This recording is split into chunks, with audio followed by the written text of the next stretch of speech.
એટલે આ કહેવાનું શું છે કે આવી જે આપણે આત્મા ને પરમાત્માની જે સમજણ છે, હું આત્મા છું ને પરમાત્મા ભક્તિ છે અને ભગવાન સર્વ કરતા છે, એટલું કરતાપણાનું આપણને આવે તો ઘણા પ્રશ્નો આપણને હલ પણ થઈ જાય.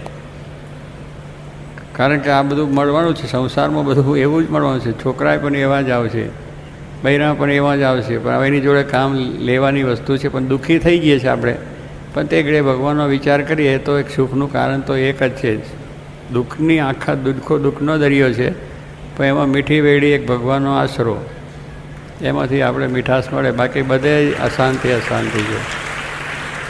એટલે એને માટે આપણે પ્રયત્ન દરરોજ કરવાનું કહીએ છીએ. એના માટે કે ભાઈ તમે સત્સંગ કરો અને ભગવાનની માળા કરો, ભજન કરો, સત્સંગ મંદિરમાં આવો, ઘર સભા કરો.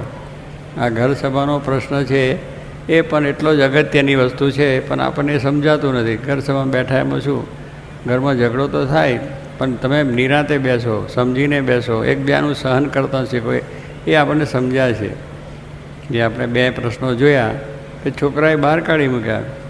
હવે એ છોકરાની આપણે કેમ કહેવાય, પણ એ છોકરાને જો આ પ્રમાણે ભેગા બેસવાથી, કારણ કે એ નાનપણમાં હોય ત્યારથી એની જોડે બેઠા ના હોય, એની જોડે વાત વિચારે ન કર્યો હોય, પણ એક બેસીને એના સુખ દુઃખની વાત એને બધું ભણાયો બધું ખરું, પણ જે જાતના આપણે સંસ્કાર એને મળવા જોઈએ એના જીવનમાં નહીં, એટલે પછી બહાર કાઢે છે કે જાઓ, જતા રહ્યો.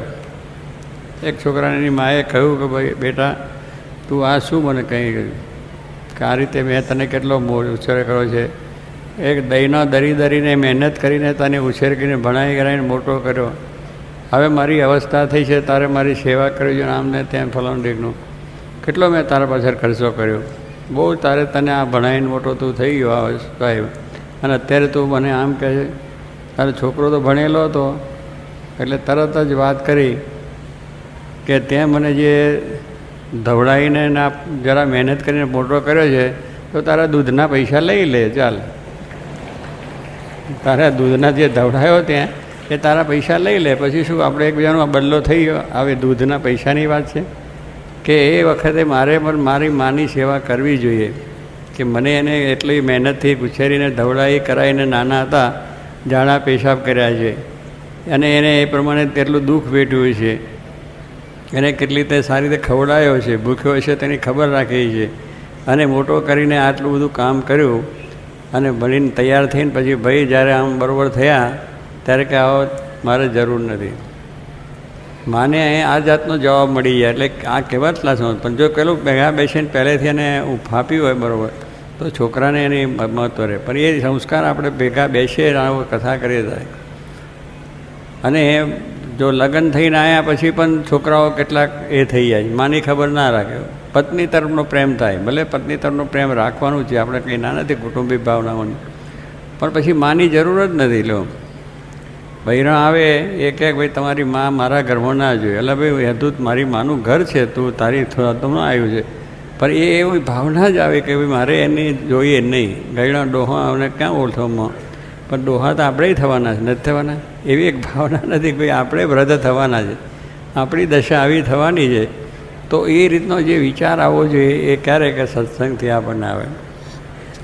બાપને પણ કેટલા છોકરાઓ બોલી જાય ભણીને પછી અંગ્રેજી આવતા, અંગ્રેજીનું જ્ઞાન આવી ગયું છે ને, એટલે બાપ કે આમ છે તો કે જે નોન સેન્સ, તમે કંઈ સમજતા નથી, અક્કલ વગરના કે બાપે ભણાવીને પૈસા ટકા કરીને મોટો ભણાવીને બુદ્ધિશાળી કર્યો, સાયન્ટિસ્ટ બનાવ્યો, એટલે અક્કલ તો ત્યાં જતી રહી ને, બાપની અક્કલ તેમાં જતી રહી.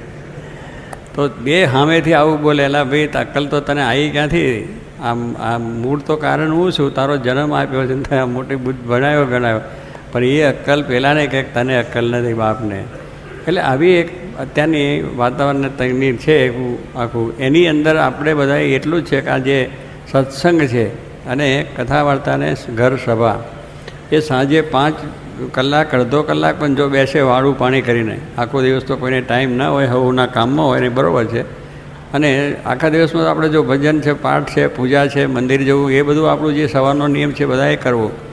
અને ત્યાર પછી ઘરની અંદર પણ આપણું હવનું કામ જે હોય હવનું કામ કરે. પણ સાંજે જ વાળું પાણી કર્યા પછી જો અડધો કલાક કે કલાક કે જે ટાઈમ હોય એટલું બેસીએ અને આપણા ગ્રંથોનું વાંચન કરીએ, એમાંથી ભગવાનનું ભજન કરીએ, વાત કરીએ, આવા સુખ દુઃખના જે પ્રસંગો હોય એ પણ એકબીજાને સંભળાવીએ કે આના સુખ દુઃખની અંદર આ એક કુટુંબ કેવું હતું, આ બધા ભક્તો થયા કેવી રીતે એમને સહન કર્યું છે, કેવી રીતે ચલાવ્યું છે, એમનો સંસાર કેવી રીતે ચાલે છે, એ બધા આખ્યાના દ્રષ્ટાંતો બધા ઘણા આવે આપણને. અને એવી વાતો સાંભળીએ તો આપણને એ સંસ્કાર થાય કે નહીં ભાઈ આપણે પણ આ જાતનું આવે તો આપણે પણ આ રીતે એક ઘરનો સંપ રાખી અને કામ કરવું છે, તો એ આપણું કામ પણ ચાલે. પણ એ આપણે કરવા ટાઈમ નથી, સમય નથી. અત્યારે બધી પ્રવૃત્તિ આપણી એટલી બધી છે, એ પ્રવૃત્તિની પાછળ દોડીએ છીએ. એટલે સુખને લેવા માટે કેટલાકને પૈસામાં સુખ માન્યું છે, કેટલાએ બંગલામાં સુખ માન્યું છે, મોટરમાં સુખ માન્યું છે, પ્લેનમાં બેસવાનું સુખ માન્યું છે, પરદેશ જવાનું સુખ માન્યું છે, બધું સુખ છે. પણ એ સ્વામી કે દુઃખનું જ કારણ છે. એ મોટા પુરુષે કહ્યું છે એમાં મિનવ્યથ્યા નથી, દુઃખનું જ કારણ છે. જવું એની પાછળ આપણે ગ્રસ્ત છીએ એટલે બધું કરવાનું છે. નોકરી છે, ધંધો છે, વ્યવસાય છે, પૈસા બંગલા બધું જ જોઈએ છે. પણ જ્ઞાન નથી એટલે આ ઝઘડો થઈ જાય છે તરત જ, એકબીજાને પ્રત્યેનો અંદર કુટુંબ ભાવનાની અંદર થઈ જાય. તો કહેવાનું શું છે કે એ જો ભેગા બેસીને નાનપણથી જ છોકરાઓની સાથે બેસીને વાતચીત છે ને એને કે હૂંફ જેને જોઈએ, પ્રેમ જેને જોઈએ, બાળકોમાં જે પ્રેમ આપવો જોઈએ, બાળકોને જો પ્રેમ ના આપ્યો હોય તો આપણને આ મોટી વસ્તુ થાય છે. અને ઘરની અંદર એકબીજાને ભાવના ક્યારે થાય કે સાથે ભોજન કરતા આપણે પહેલાં છે કે ભાઈ આપણે આવું ભોજન સાથે કરવું, એટલે શું એક પણ એક ભાવના છે આપણી અંદર અંદરની કે ભાઈ ભેગા જમ્યા બેસે તો એમાંથી પણ આપણે એકબીજા પ્રત્યેનો પ્રેમ થાય.